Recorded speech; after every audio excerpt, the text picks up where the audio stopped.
la última parte de estas pruebas de la educación, un espacio para dialogar, una mesa redonda.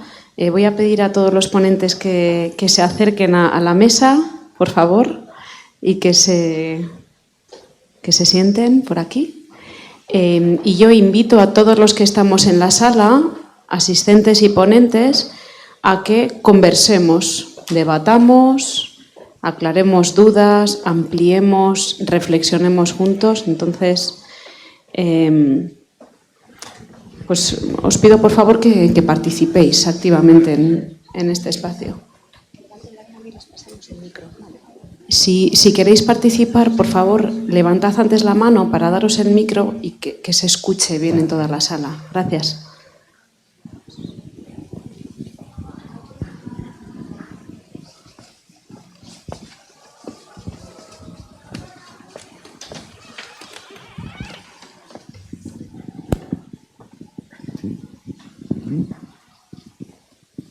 Veo timidez todavía, pero estoy segura de que aquí hay muchas reflexiones en la cabeza, ¿verdad?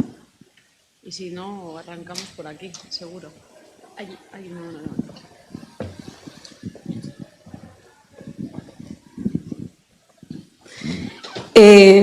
Hola, soy Iraide, alumna de cuarto grado de educación primaria y voy a hablar en nombre de mi grupo.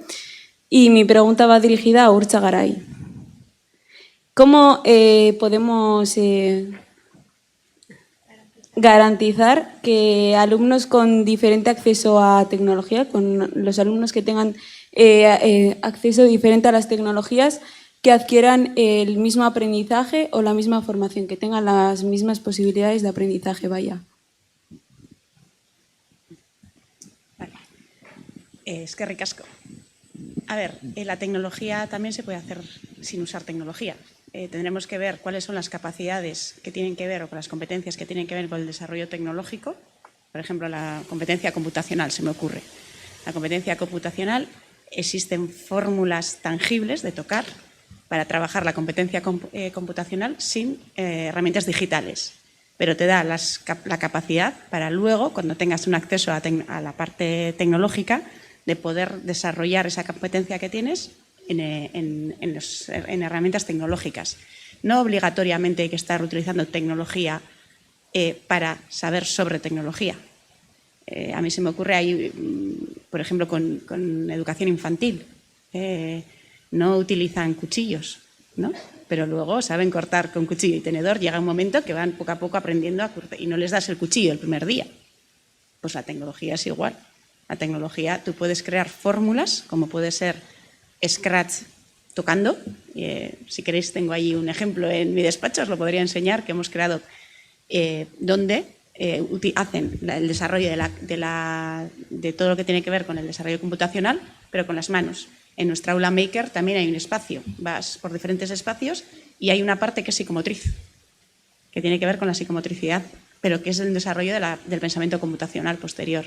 Entonces, yo creo que no obligatoriamente hay que estar utilizando tecnología digital, porque el libro o la pizarra también es tecnología. En su momento fue tecnología, fue un avance tecnológico, porque antes de que hubiera pizarras de borrar, la escritura no podía borrarse. Y eso también dificultaba, tenía diferencias. Entonces, tenemos que tener muy claro qué es tecnología, cuál es la tecnología digital y cuáles son las competencias o en qué se basa, cuál es la definición de una persona alfabetizada digitalmente. Y a partir de ahí, ver cuáles son los recursos educativos que podemos utilizar para llegar a ese objetivo, como con cualquier otra capacidad. No sé si... Gracias, Urtza. Por aquí hay...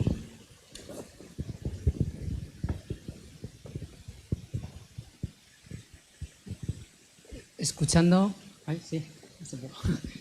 tu respuesta, no sé, yo no soy, vengo de otro mundo, pero me interesa mucho esto.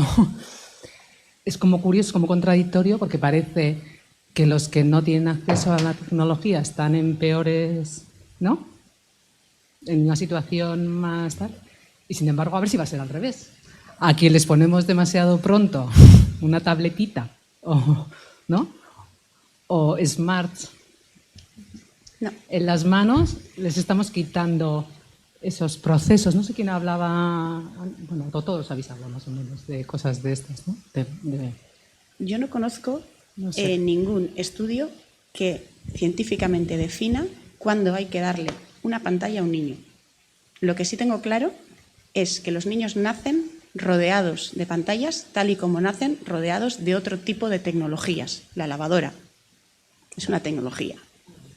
Entonces, no sé, y te lo voy a decir, o sea, no sé cuál es la edad en la que se le puede dar un móvil, por ejemplo, que está ahora muy de moda esa pelea, a un niño.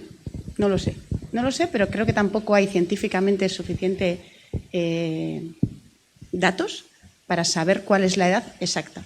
Creo que las competencias son desarrollo. O sea, una cosa es aprender cosas y otra cosa es desarrollar competencias. El desarrollo de competencias va muy unido también al desarrollo natural de la persona. Y la tecnología es parte de nuestra sociedad que tiene que ir, que se va adaptándose o va utilizando una persona en relación a su desarrollo y a sus necesidades. Lo que yo creo que es muy, muy peligroso es que volvamos a tener un anuncio como lo de yo soy mayor, no soy tonto. Ese anuncio o esa campaña que hicieron después de la pandemia un señor, bueno, con su edad, porque no podía ir al banco, tenía dificultades con el banco, porque no podía utilizar, no sé si era el cajero, no recuerdo exactamente cómo era. Pero realmente lo que estaba presentando era, a mí nadie me ha enseñado a utilizar tecnología. No he desarrollado esa competencia. Lo que tenemos que evitar, yo no sé cuándo hay que dar y cuándo no, pero lo que tenemos que evitar es que haya futuras o personas de nuestro entorno, por lo menos donde tenemos un acceso a la tecnología sencillo, que no tengan la suficiente capacidad para poder utilizarla a lo largo de las necesidades que se le vayan ocurriendo a lo largo de la vida. Creo que ese es el objetivo, más allá de si es peligroso, o sea, en qué momento, si pantallas sí, si pantallas no. Creo que la reflexión es un poquito más allá. No sé si es mejor o peor. Creo que hay que adaptarlo a las necesidades de cada momento.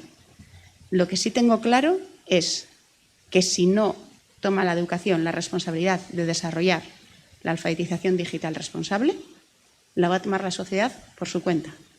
Y ahí ya ni ciencia ni nada, sino dependiendo de dónde caigas. Y eso sí que es peligroso. Egunon. Bueno, quería hacer una pregunta, pero igual la dejo para después. Primero, un comentario, Urtza, de lo que estás diciendo. Yo concretamente conozco estudios de investigación en pediatría, en medicina, que están limitando y dando consejos a gobiernos concretos sobre el acceso a pantallas a edades muy tempranas. Estoy hablando de Francia, en Europa hay distintos países. Entonces, me ha chocado un poco la respuesta que has dado al inicio, porque me parece que, bueno, una cosa es que tú no conozcas y otra cosa es que no se estén haciendo investigaciones, sobre todo en el campo de la medicina y de la pediatría respecto a este detalle. Quisiera puntualizar eso simplemente. Yo quería hacer una pregunta respecto al tema de evaluación y es cómo enfocaríais vosotros, y ya hablo desde las evaluaciones externas, es el tema que me compete a mí, sobre todo las competencias STEM, por ejemplo, la comunicativa, que se van a evaluar ya a final de etapa. El Ministerio en estos momentos ha retrasado un año estas dos competencias. Aquí hay previsto hacerlo ya. Y quisiera saber si teníais alguna idea, que nos pudierais dar alguna idea respecto a las evaluaciones de carácter externo para las evaluaciones clave. Eskerrik asko. Bueno, solamente por esto. Sí, en el área de la salud sí hay, y las conozco. No las conozco en el área de las ciencias sociales, de la investigación de las ciencias sociales, a la que pertenece la educación, a la que pertenezco yo como investigadora.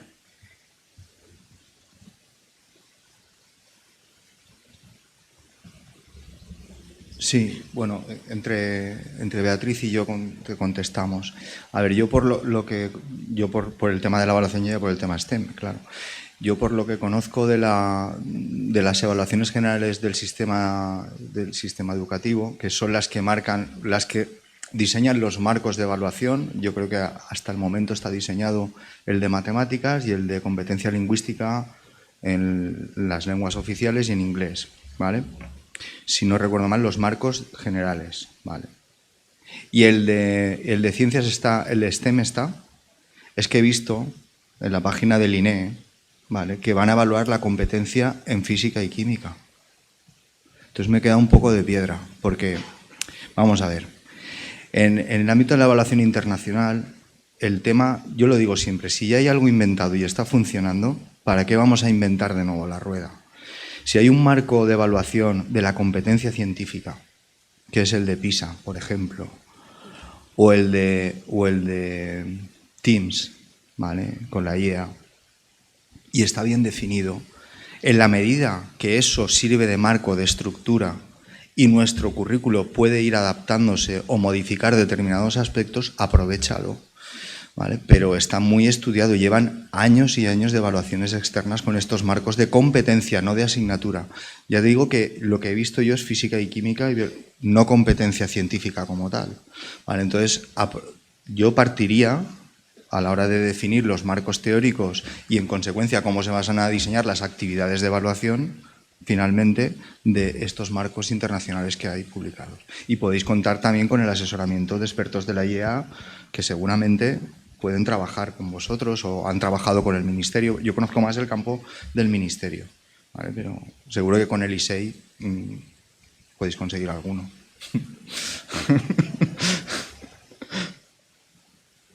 Muchas gracias, Juan. Respecto un poco más como a la aplicación en el diseño de una actividad real, ¿no?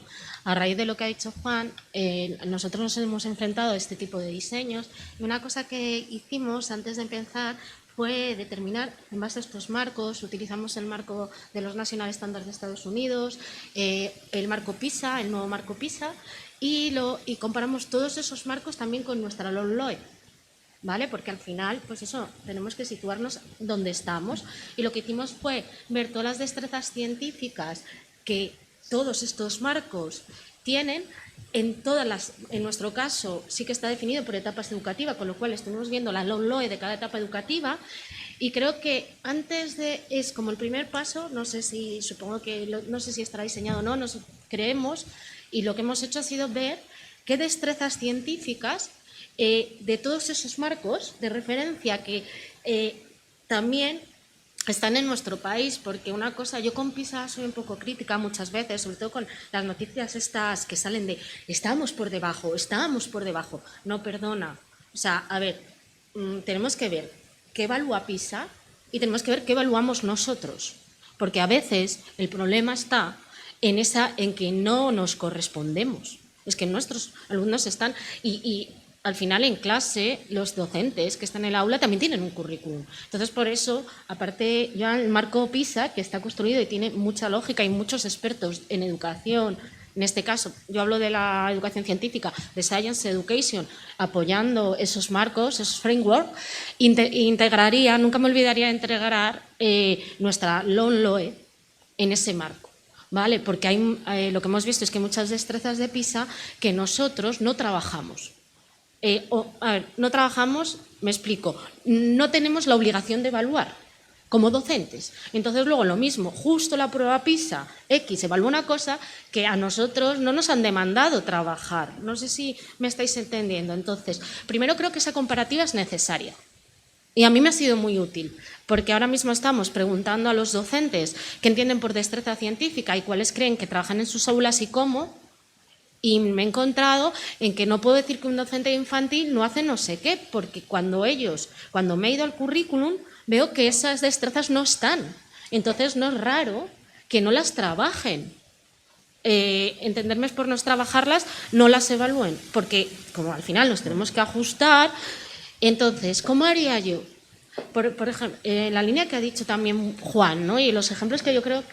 Javier, perdona, Javier. J también, Javier.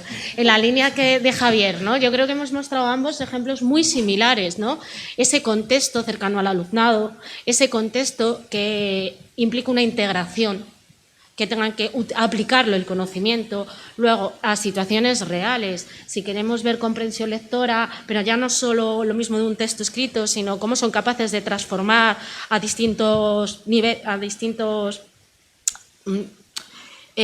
lenguajes, al lenguaje visual, a un lenguaje de gráfico, a un lenguaje tabla, pues tendremos que ver también eso, tendremos que enfrentarles a situaciones en que ellos tengan distintas formas de representación, por ejemplo, y ver cómo son capaces en esas distintas formas de reconocer pautas en los datos.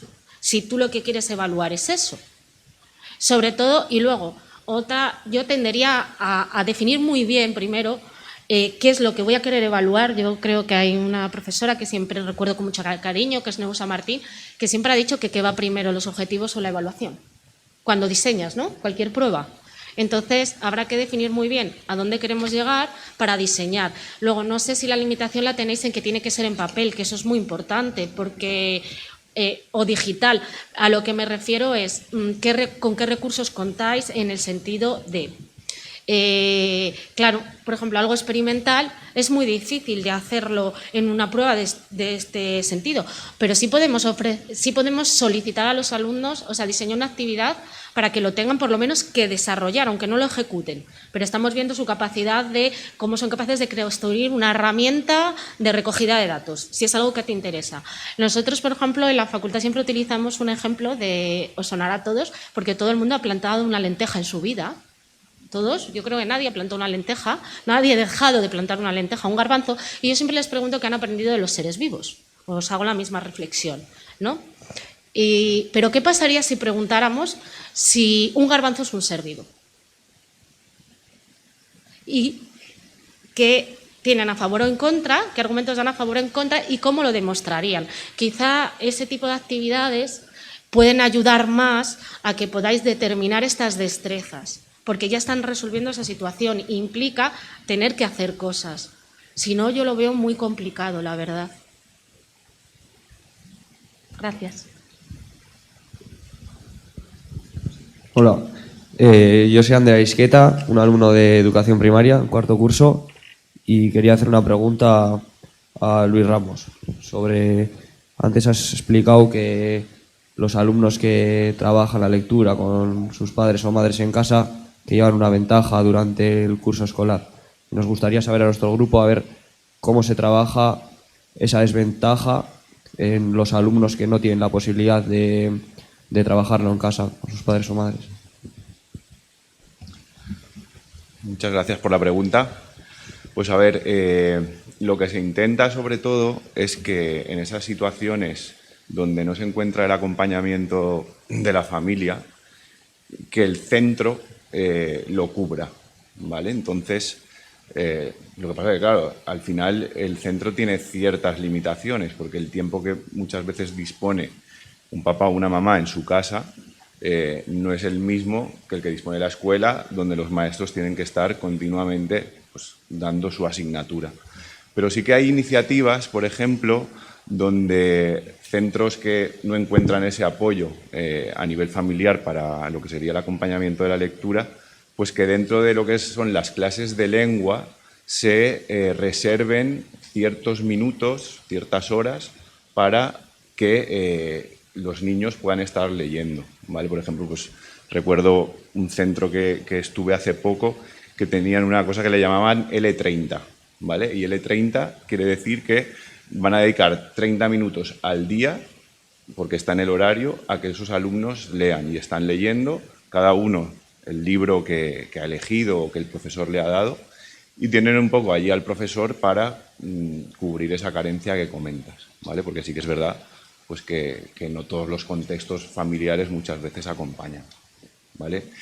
Luego puede haber también iniciativas externas a la escuela, ¿vale? Pues puede haber ciertos servicios que están en algunas zonas o barriadas pues, deprimidas y donde no hay el acompañamiento familiar, pero hay servicios como de acompañamiento escolar, lo llevan a cabo servicios sociales o educadores, donde también se puede encontrar ese acompañamiento para el tema lector, ¿vale? Entonces los chavales van ahí y pues entre otras cosas, pueden hacer deberes escolares, pero también pueden estar leyendo. ¿Vale? Hola, buenas. Yo soy Sayoa, estoy cursando cuarto curso de educación primaria y en nombre de mi grupo tenía una pregunta dirigida hacia Beatriz Bravo. ¿Hasta qué punto habría que guiar al alumnado y hasta cuál habría que implementar ese hand-on que has comentado anteriormente?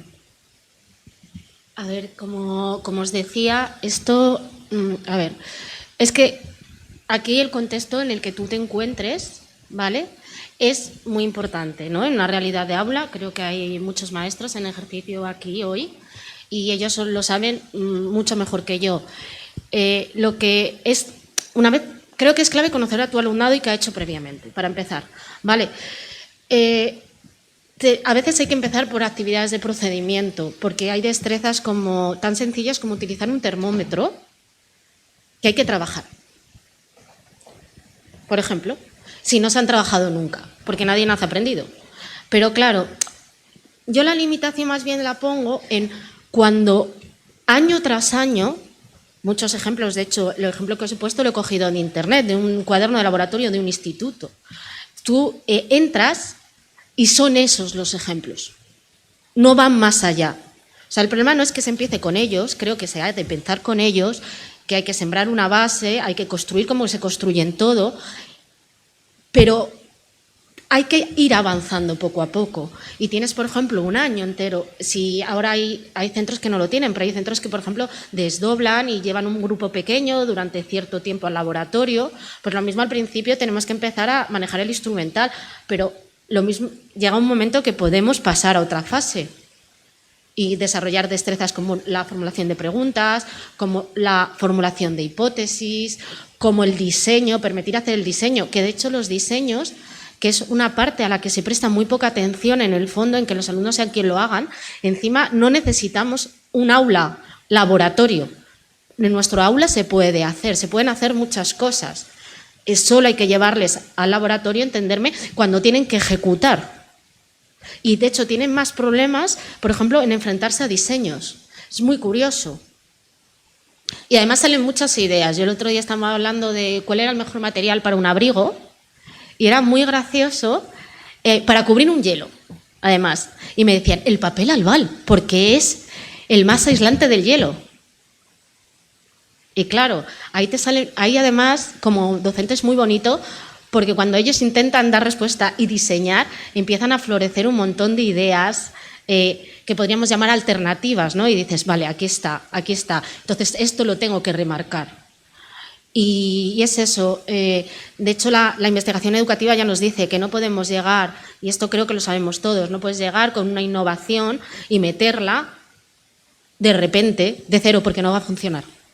¿Por qué? Porque ninguno hemos aprendido. No han aprendido los estudiantes y no hemos aprendido nosotros como docentes a hacerlo. Vamos poco a poco. Entonces, yo apoyo eso, apoyo el poco a poco.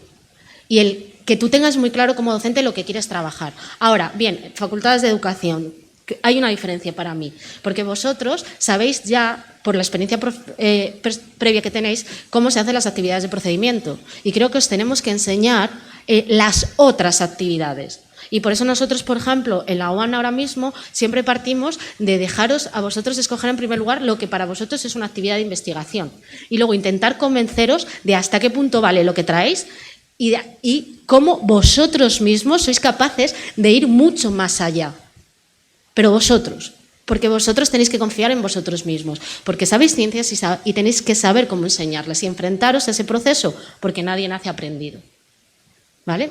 Muchas gracias.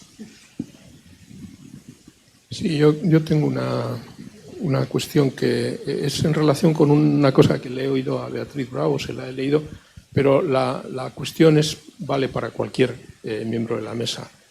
Se refiere a la noción de pensamiento crítico. Tengo 63 años y todavía no sé lo que es. Entonces me gustaría que me iluminarais. Estoy hablando en serio, ¿eh? Esto no es una butad, lo estoy preguntando en serio. No sé lo que es eso.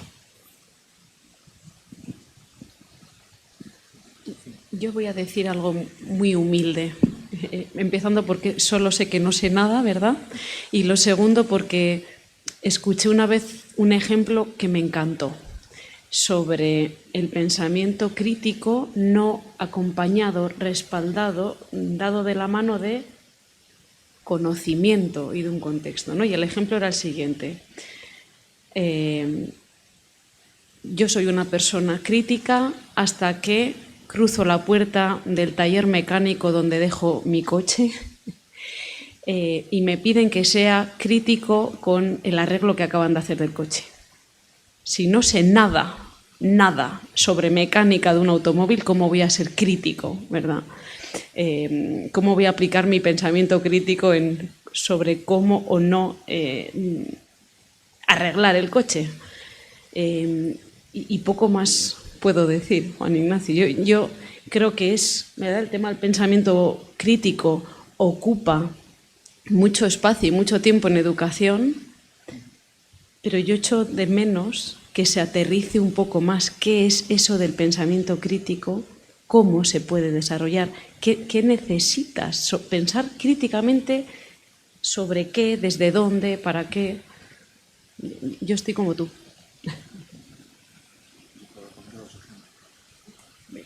A ver, yo puedo poner dos ejemplos de los campos que he estudiado. Uno es el de las taxonomías del aprendizaje y otro es el de la comprensión lectora, que también he estudiado. En la comprensión lectora, cuando se habla de pensamiento crítico, se habla además de integrar previamente habilidades, digamos, menos complejas que ese pensamiento crítico, como pueden ser las de análisis e inferencia, ¿vale? De hecho, está en el marco de evaluación de la comprensión lectora. Entonces, el pensamiento crítico al menos ya debe comprender habilidades de análisis e inferencia, además del conocimiento, ¿vale? De los elementos del conocimiento de ese área.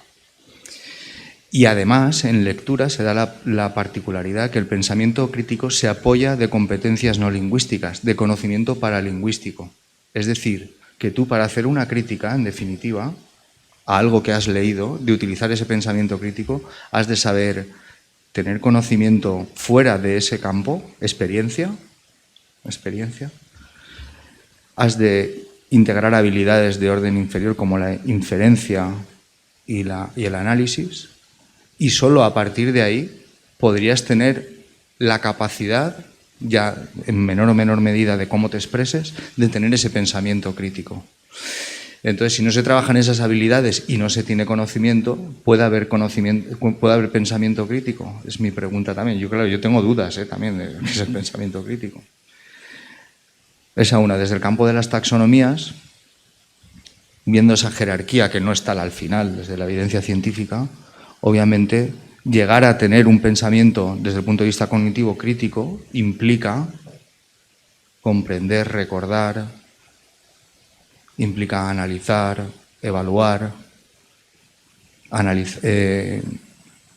poner en práctica, tanto sean conceptos, procedimientos, como sean hechos. El pensamiento crítico tiene que ver cognitivamente, además. Es una pregunta también. Sí, las pruebas de la educación siguientes igual.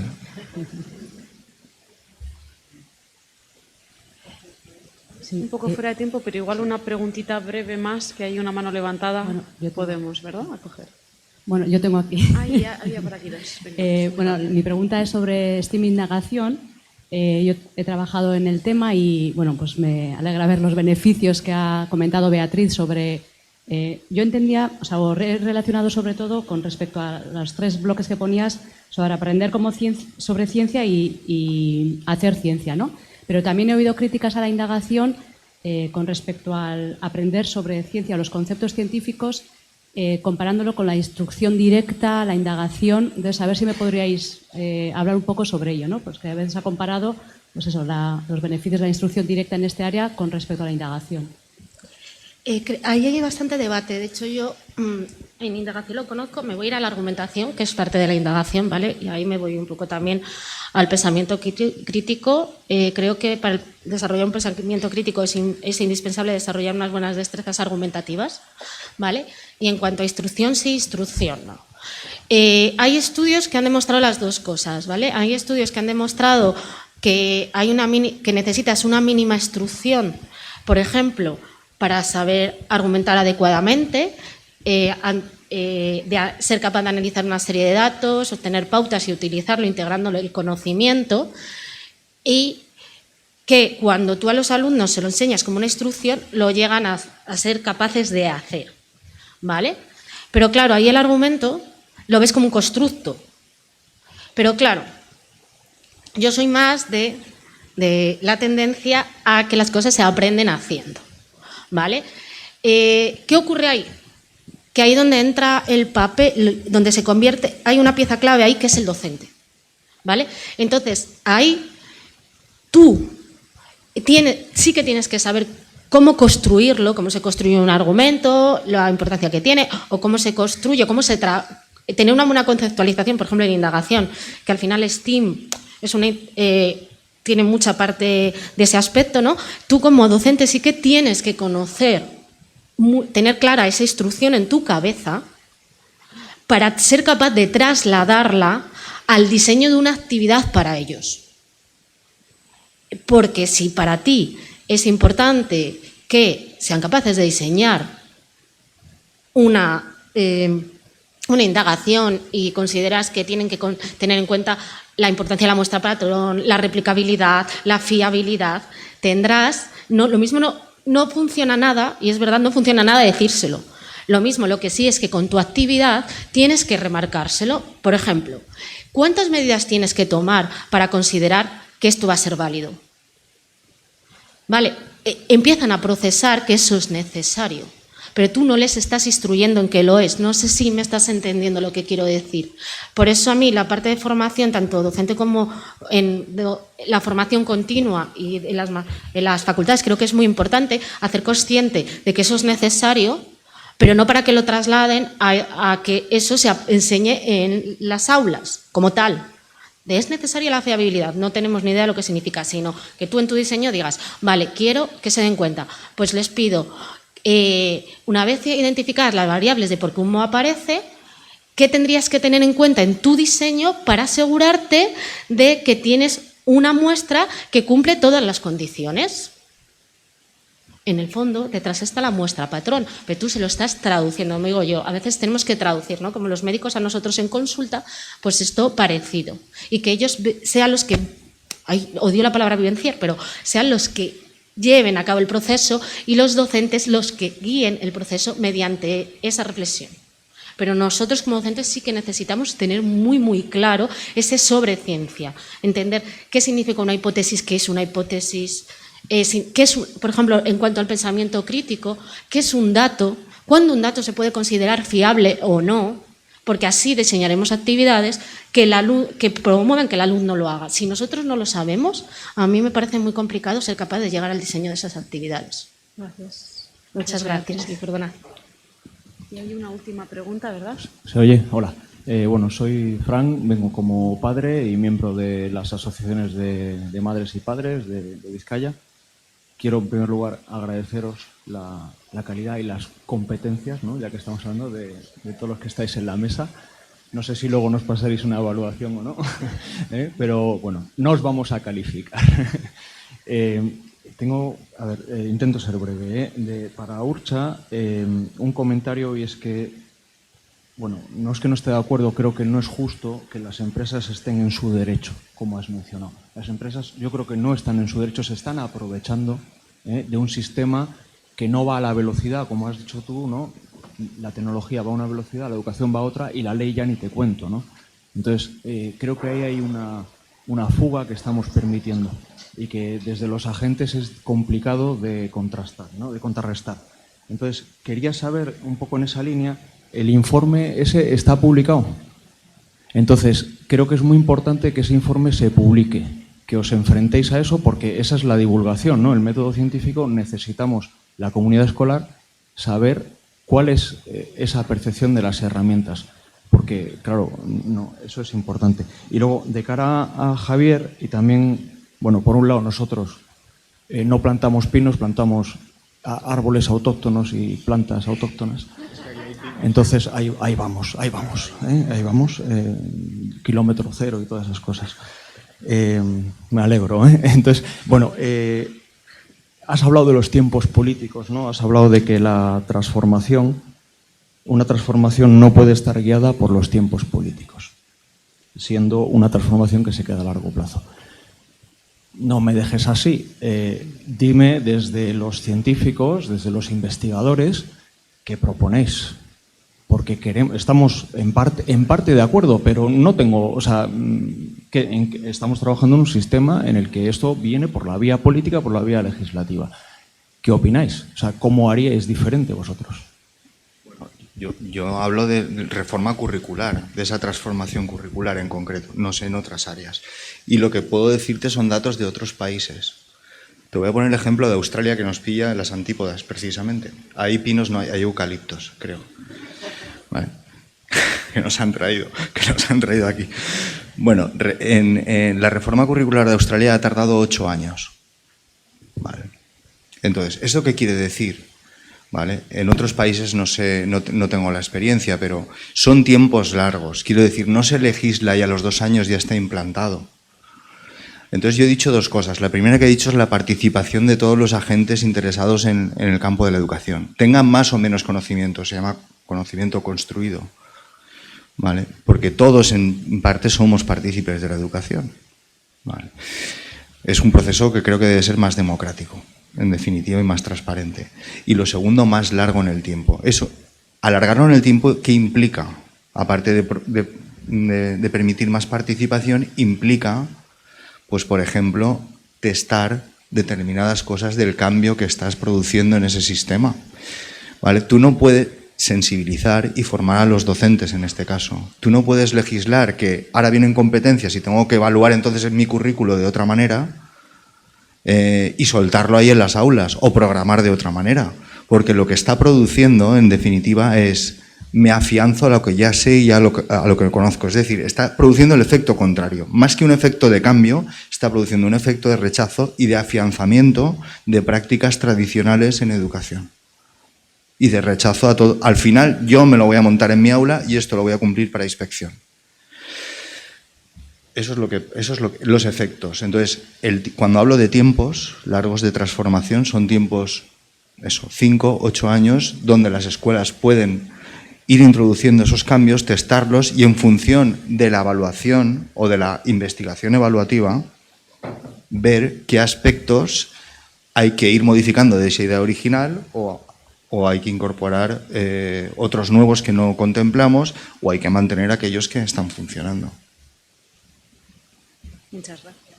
Javier, muchas gracias a todos los ponentes y muchísimas gracias a todas las personas que hacéis posible, dais sentido a estas jornadas y en especial por este tiempo de mesa redonda que ha sido tan participativo y tan intenso. Me da muchísima pena tener que cerrarlo, pero ha llegado la hora.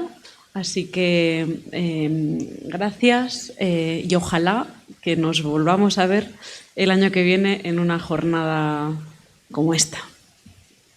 Buenos días.